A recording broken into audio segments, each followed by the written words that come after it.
আওয়ামী লীগ পুনর্বাসিত হলে বাংলাদেশের ইতিহাস থেকে বিএনপি নামক দল নির্বাসিত হয়ে যাবে। চুপ্পুকে বিশ্বাস না করবার জন্য কিন্তু বিএনপি সরকার তাদেরকে বিশ্বাস করে 2 বছর পর বুঝতে পেরেছে এই দুধের দুর্নীতি করে যিনি জেলে গিয়েছিলেন সে চুপ্পুকে বস্তা ভরে টাকা দিয়ে আসছে, এরকম লোক আমাকে বলছে। সেই সংবিধান মোতাবেক কিন্তু শেখ হাসিনা এখনো দেশের প্রধানমন্ত্রী। বিএনপি জামাতের সরকারকে জঙ্গি মদতপুষ্ট, জঙ্গি মদতদাতা বানিয়েছিল। বাংলাদেশের 800-850 বছরের ইতিহাস ভুলে না যাওয়া। জুলাইয়ের জজবা হচ্ছে 1204 সালে পাল বংশের বৌদ্ধ ধর্মাবলম্বীদেরকে যারা 400 বছরের পরেও হলেও নাই করে দিয়েছে, সেই সেন বংশের লক্ষণ সেন পালিয়ে যাবার ইতিহাস ভুলে না যাওয়া। জুলাইয়ের জজবা হচ্ছে এটা মনে রাখা যে কোনো একদিন টেবিলে দুপুরবেলা হবে, সেদিন গরম খাবার রান্না করা হবে, সেই গরম খাবার থেকে ধোঁয়া উঠবে, পেটে প্রচন্ড ক্ষুধা থাকবে, কিন্তু পিছনের দরজা থেকে পালিয়ে যাওয়ার ঘটনাটা ভুলে না যাওয়া।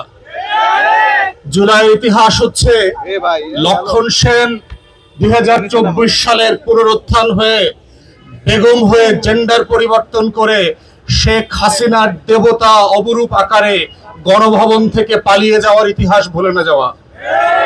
জুলাইয়ের জজবা হচ্ছে আমাদের 1400 শহীদের রক্তের বদলা নেবার ইতিহাস ভুলে না যাওয়া। জুলাইয়ের ইতিহাস হচ্ছে, জুলাইয়ের জজবা হচ্ছে আমাদের দেয়ালে দেয়ালে আমাদের তরুণরা যে নতুন বন্দোবস্তের কথা লিখে দিয়েছিল, সেই বন্দোবস্তের কথা নতুন করে আবার প্রতিদিন জাতিকে স্মরণ করিয়ে দেয়া। জুলাইয়ের জজবা হচ্ছে আমরা যখন দাবি করেছিলাম চুপ্পুকে বিশ্বাস না করবার জন্য, কিন্তু বিএনপি সরকার তাদেরকে বিশ্বাস করে 2 বছর পর বুঝতে পেরেছে যে চুপ্পু আসলে জিন্দাবাদের লোক না। চুপ্পুকে দিয়ে বক্তব্য লেখায় সংসদে পড়াইছেন আর মিটিমিটি করে হাসছেন আর বোধ করছেন যে চুপ্পু আসলে বিএনপির হয়ে গেছে।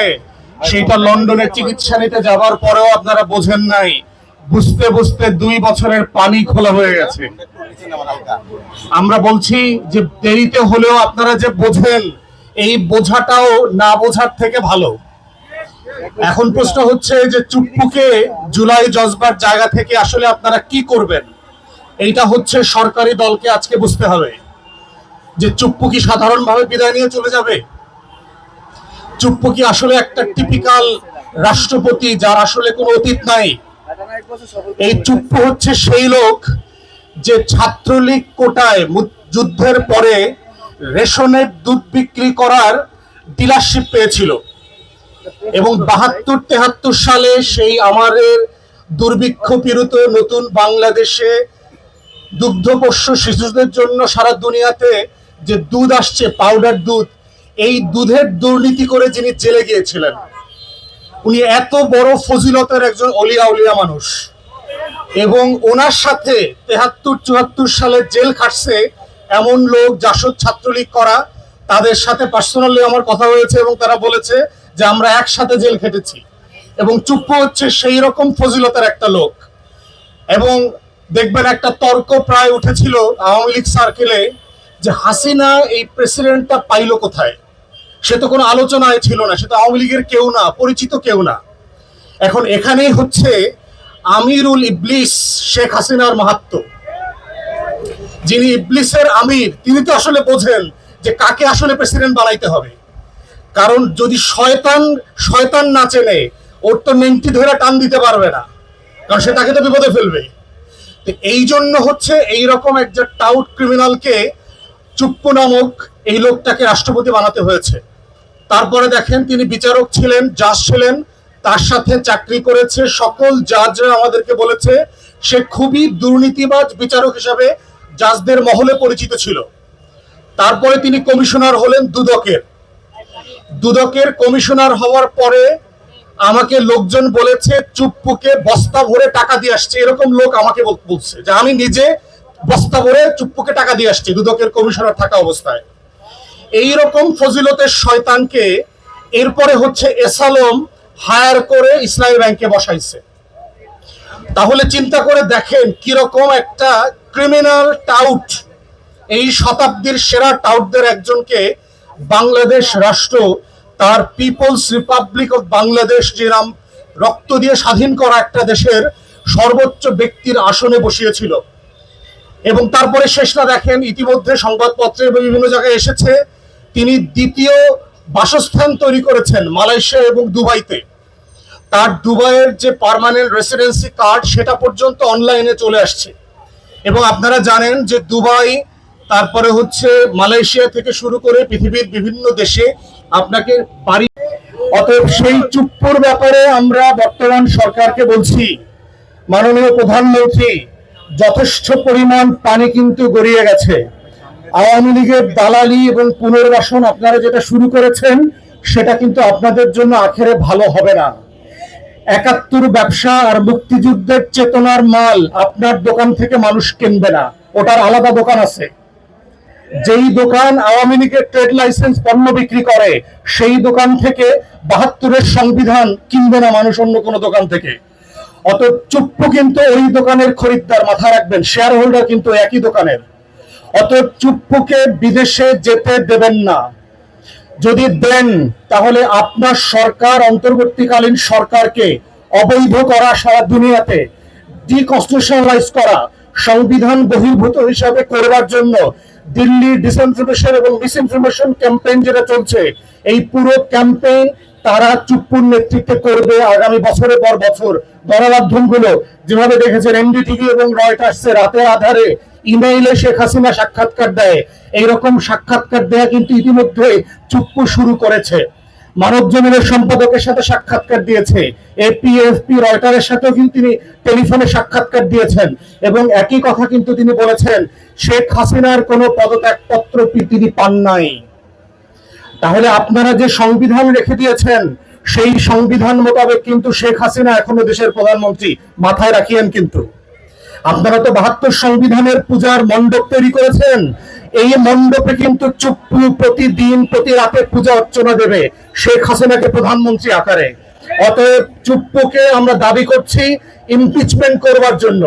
সংসদে কনস্টিটিউশনালি তাকে ইমপিচ করেন, তার বিরুদ্ধে দুদকে তদন্ত করে এবং ফরেন রেসিডেন্সি তার আছে কিনা, মিথ্যা শপথ নিয়েছিল কিনা, সংবিধান ভঙ্গ করেছে কিনা, প্রত্যেকটা বিষয় তদন্ত সাপেক্ষে তাকে বিচারের মুখোমুখি করা দরকার। তারা হলে যদি চুপ্পুকে আপনারা বিনা বিচারে বাংলাদেশ ছেড়ে চলে যেতে দেন, এর আখেরে গোছানো কিন্তু আপনাদের জন্য ভালো হবে না। আপনারা ১ থেকে ৬-এর কথা মনে রাখেন, 111-এর কথা মনে রাখেন। শেখ হাসিনা সারা দুনিয়াতে কিভাবে ইন্টারন্যাশনাল লবিস্টদেরকে কাজে লাগিয়ে বিএনপি জামাতের সরকারকে জঙ্গি মদতপুষ্ট, জঙ্গি মদতদাতা বানিয়েছিল, ইসলামিক ব্যাংক দখল করার তথ্য হাজির করেছিল, বাংলাদেশে সন্ত্রাসবাদ ফিরে আসছে, দিল্লির নিরাপত্তা তৈরি হয়েছে, সংকট তৈরি হয়েছে, এই বয়ান তৈরি করেছিল। এই বয়ান আবার বাংলাদেশে চুপ্পুর ঘাড়ে করে সারা দুনিয়ার মিডিয়াতে ফিরে আসবে। অতএব সেইটা যদি ঝুঁকি নিতে না চান, এই ধরনের বোকামির পথে হাঁটবেন না বলে আমরা আশা করছি এবং আহ্বান করছি আপনাদের কাছে। দ্বিতীয় বক্তব্য হচ্ছে, চুপ্পুর বদলে যাকে রাষ্ট্রপতি করবেন তার ব্যাপারে ক্রস পার্টি একটা কনসেনসাস করেন। যেহেতু আমরা গণঅভ্যুত্থানের পরে এই সংস্কার এবং বিচারকে সামনে রেখে নতুন বাংলাদেশের লড়াই নেমেছি, সেখানে এই ঐকমত্য হতে পারাটা আমাদের সবার জন্য কল্যাণকর হবে। ঐকমত্য কমিশনে এই প্রসঙ্গে আমরা আলোচনাও করেছিলাম যে রাষ্ট্রের গুরুত্বপূর্ণ পদে যারা আসীন হবেন তাদের সবার পদায়নের ব্যাপারে আমরা সকল দল একটা কমিটির মতো করে একমত হতে পারি কিনা, তাহলে যিনি আমাদের জাতীয় মুরব্বী, জাতীয় অভিভাবকের দায়িত্ব পালন করতে পারবেন। যদিও বিএনপির কারণে এই প্রভিশন আমরা পাশ করতে পারি নাই, কিন্তু আমরা মনে করছি এখনো সেই সুযোগ আছে এবং সরকারকে আমরা আহ্বান করছি রাষ্ট্রপতি নিয়োগের ব্যাপারে বিরোধী দলীয় নেতা এবং চিফ হুইপের সাথে আপনারা পরামর্শ করবেন, কথা বলবেন, যেন ঐকমত্যের ভিত্তিতে আমরা নতুন গণঅভ্যুত্থানকে ধারণ করা একজন রাষ্ট্রপতি পাই। তৃতীয়ত হচ্ছে, জুলাইয়ের জজবা হচ্ছে বিচার। জুলাই যেটা আমাদেরকে বলে দিয়ে গেছে সেটা হচ্ছে একটা জাতির মুক্তির লড়াইতে যেই বীর পুরুষেরা বারবার শত শত বছর ধরে জীবন দিয়েছে তাদেরকে ভুলে না গিয়ে তাদের আকাঙ্ক্ষা, তাদের লড়াই, তাদের স্বপ্নকে বাস্তবায়ন করে যাবার কাজ।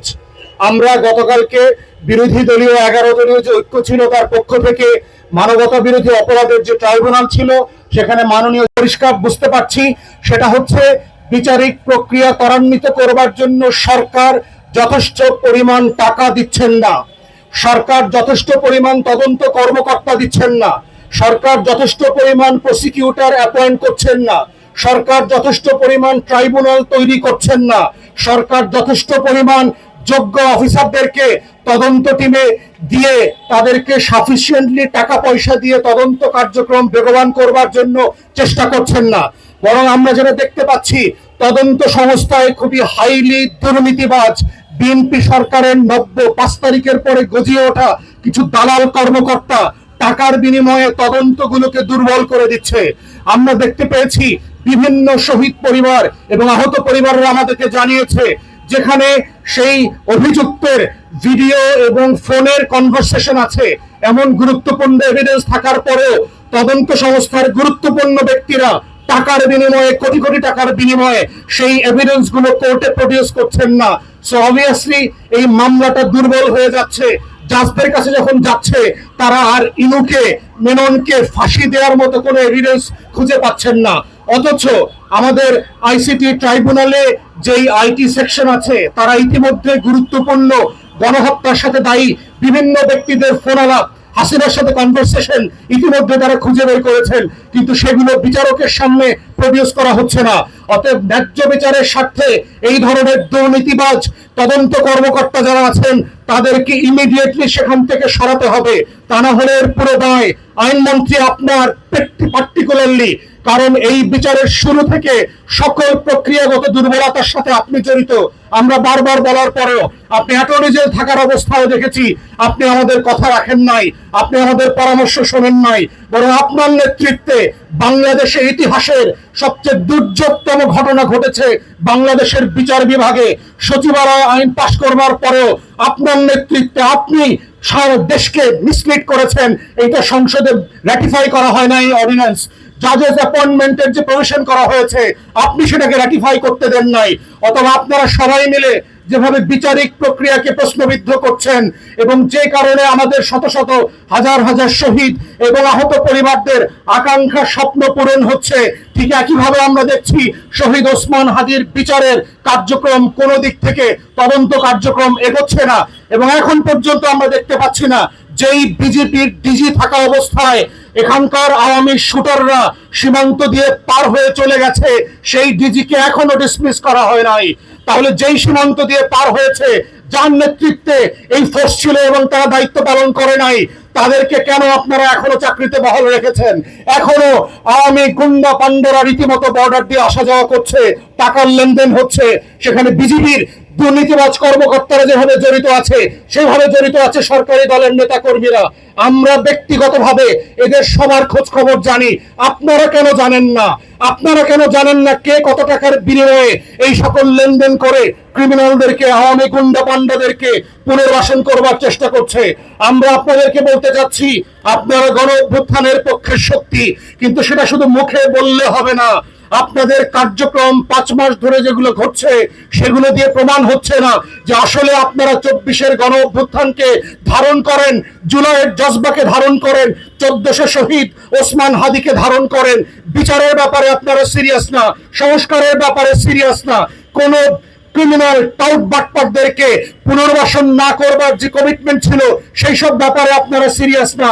এবং এইভাবে যদি চলতে থাকে মনে রাখবেন আওয়ামী লীগ পুনর্বাসিত হলে বাংলাদেশের ইতিহাস থেকে বিএনপি নামক দল নির্বাসিত হয়ে যাবে।